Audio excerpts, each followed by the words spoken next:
अस्सलाम वालेकुम स्टूडेंट्स, उम्मीद है आप सब खैरियत से होंगे। जी तो जैसे आप लोगों को पता है कि न्यू सिलेबस आ गया है MD-CAT 2025 का, जो कि फ़ाइनल सिलेबस है।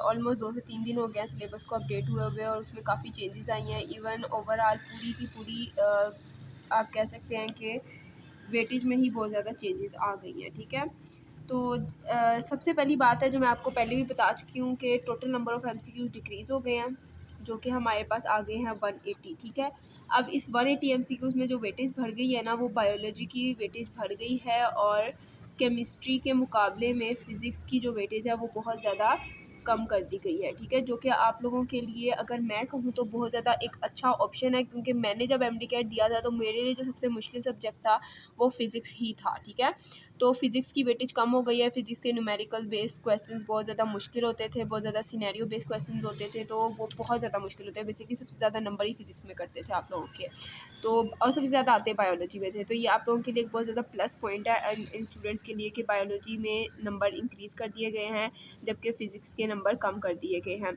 अब मैं आपको ओवरऑल बता देती हूँ कि किस तरह कम कर दिए गए हैं। मैं आज शाम को या फिर कल तक आप लोगों से सारा सिलेबस भी आप लोगों के साथ शेयर कर दूँगी। सबसे पहले आप लोग देख लें कि जो बायोलॉजी है उसमें हमारे पास वेटेज आप लोगों की जो आ रही है वो हमारे पास 45% वेटेज है। बायो में 45% हमारे पास वेटेज आई है और इसका मतलब है कि हमारे पास जो टोटल नंबर ऑफ़ MCQs होंगे वो 81 होंगे बायो में। उसके बाद कम बात करते हैं हम केमिस्ट्री की। केमिस्ट्री की जो हमारे पास वेटेज आई है वो 25% वेटेज आई है और इसमें टोटल नंबर ऑफ़ MCQs जो आएंगे वो 45 आएंगे। Same with physics. फ़िज़िक्स के न्यूमेरिक क्वेश्चंस जो होते हैं वो केमिस्ट्री के भी मुकाबले में इसकी वेटेज कम कर दी गई है, जो कि 20% कर दी गई है और इसमें जितने हमारे पास नंबर ऑफ़ MCQs आएंगे वो 36 होंगे। उसके बाद हम इंग्लिश की बात करते हैं। इंग्लिश की जस्ट 9 MCQs हैं हमारे पास और इसकी जो वेटेज बन रही है वो हमारे पास 5% बन रही है। फॉर लॉजिकल रीजनिंग हमारे पास लास्ट ईयर आज से 2-3 साल पहले लॉजिकल रीजनिंग आई थी हमारे पास, और ये हमारे पास जो लॉजिकल रीजनिंग के MCQs हैं वो भी 9 है, मतलब 5% इसकी वेटेज आई है। दूसरी बात, इसमें हमारे पास कोई भी नेगेटिव मार्किंग नहीं है।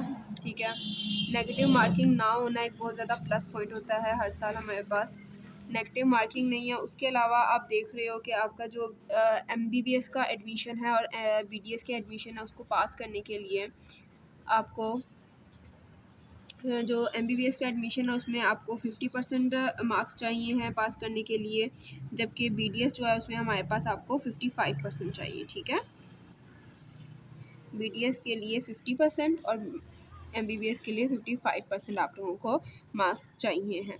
उसके अलावा अगर डिफ़िकल्टी लेवल देखा जाए तो डिफ़िकल्टी लेवल होगा, लेकिन इस बार ऐसा कुछ भी स्पेसिफिक नहीं बताया गया कि सिनेरियो बेस्ड क्वेश्चंस कितने होंगे। ठीक है, उसका लेवल क्या होगा।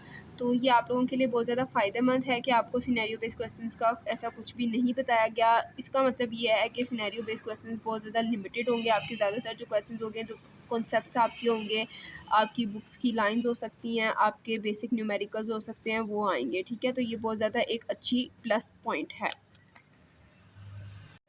जैसे कि मैंने बताया कि वेटेज आप लोगों की काफ़ी चेंज हुई है। उसके अलावा कुछ सिलेबस चेंजेस आई हैं जो मैं आज मेजर सिलेबस चेंजेस आपको बता देती हूँ जो आप लोगों की आई हैं। सबसे पहले बायोलॉजी में जो टॉपिक्स रिमूव हुए हैं, बैक्टीरिया पहले था, सेलुलर में वो नहीं है। अब फोटोसिंथेसिस को उन्होंने रिमूव कर दिया है, क्लोरोप्लास्ट को रिमूव कर दिया गया है, हार्मोन्स के टॉपिक को रिमूव कर दिया गया है। इसमें ब्रेन का जो टॉपिक है उसको ज़्यादा डिटेल में डाल दिया है।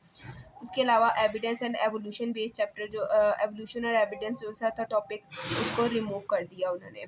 ये कुछ मेजर चेंजेस आई हैं, टॉपिक वाइज हैं और इनको रिमूव कर दिया गया है। इसमें जो ऐड हुआ है सबसे ज़्यादा वो स्ट्रक्चर ऑफ DNA डिटेल में ऐड हो गया है, ब्रेन की ज़्यादा डिटेल आ गई है।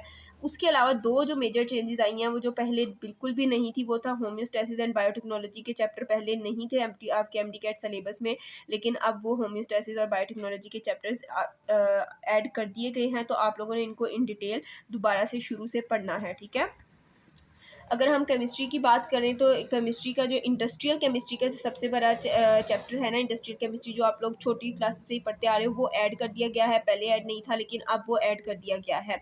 उसके अलावा जो छोटी मोटी चेंजेस आई हैं, हाइड्रोजन स्पेक्ट्रम ऐड हो गया है। 2024 के पेपर में डिस्कवरी ऑफ प्रोटोन था, लेकिन अभी जो ड्राफ्ट आया था उसमें उसको रिमूव कर दिया गया था, तो अब दोबारा डिस्कवरी ऑफ प्रोटोन को आपके पास ऐड कर दिया गया है। कुछ छोटी मोटी चेंजेस है जो आप लोगों को इन डिटेल आपकी तैयारी का ओवरऑल व्यू देने के लिए आपको बताई गई है, ताकि आप घर में अगर तैयारी कर रहे हैं तो आप लोग इन चीज़ों को ज़्यादा अच्छे से देख सकें। उसके अलावा अगर फिज़िक्स की बात करें तो फिज़िक्स में कोई बहुत ज़्यादा कुछ भी चीज़ रिमूव नहीं की गई है। हाँ, कुछ टॉपिक्स और कुछ चैप्टर्स को ऐड कर दिया गया है, जैसे कि पी इंजेक्शन के टॉपिक को ऐड किया गया है, लेकिन हम ऑलरेडी इस चैप्टर को हम इतना पढ़ते थे कि इसमें पी इंजेक्शन आ जाता था, ठीक है, तो उसको हम पढ़ लेते थे। उसके अलावा सिंपल SHM जो सा था, मतलब सॉरी, सिंपल हार्मोनिक मोशन के टॉपिक को ऐड कर दिया गया है। उसके अलावा alternating current, fluid dynamics and vector and equilibrium, ये 3 चैप्टर्स जो है ना, ये पहले आपके MD के सिलेबस में इन्वॉल्व नहीं थे, ड्राफ्ट में भी और उससे पहले भी 1-2 साल पहले नहीं थे, लेकिन अब इनको ऐड आपके सिलेबस में कर दिया गया है। उसके अलावा अगर इंग्लिश में देखा जाए तो इंग्लिश के नंबर ऑफ MCQs कम कर दिए गए हैं, लेकिन उसमें ऐसे सिलेबस कोई भी चेंज नहीं आया है सिलेबस में, लेकिन जो लॉजिकल रीजनिंग है उसका आप अगर देखो तो बिल्कुल वो इंग्लिश के बराबर में आ गई है। पहले वो कम थी, लेकिन अब उसकी वेटेज बिल्कुल इंग्लिश के बराबर में आ गई है, तो आप ये नहीं कह सकते कि आप किसी एक को इंपॉर्टेंस, तो आपको दोनों को इक्वल लेवल पे इंपॉर्टेंस देनी पड़ेगी। इसके अलावा लॉजिकल रीजनिंग में भी कुछ टॉपिक्स आपके इन्वॉल्व हुए हैं, जो आपको आपके टीचर्स जो लॉजिकल रीजनिंग आपको पढ़ाएंगे वो इन डिटेल आपको करवा देंगे, ठीक है। तो ये ओवरऑल व्यू है आपके न्यू सिलेबस का। इसके अलावा आपका न्यू सिलेबस मैं डाल भी दूंगी ताकि आप लोगों के लिए आसानी हो, उसका लिंक भी डाल दूंगी ताकि आप लोगों के लिए आसानी हो, आप वहाँ पर सेव कर लो। आज के लिए अल्लाह हाफिज़। अगर किसी भी तरह की कोई भी कन्फ्यूजन है तो मुझे ज़रूर डिस्कस करें, मैं आपके उसके बारे में इन्फो दूँगी, और जितनी ज़्यादा जल्दी हो सकता है मैं कोशिश करूँगी कि इन सारे टॉपिक्स को आपको एक बार कवर कर दूँ।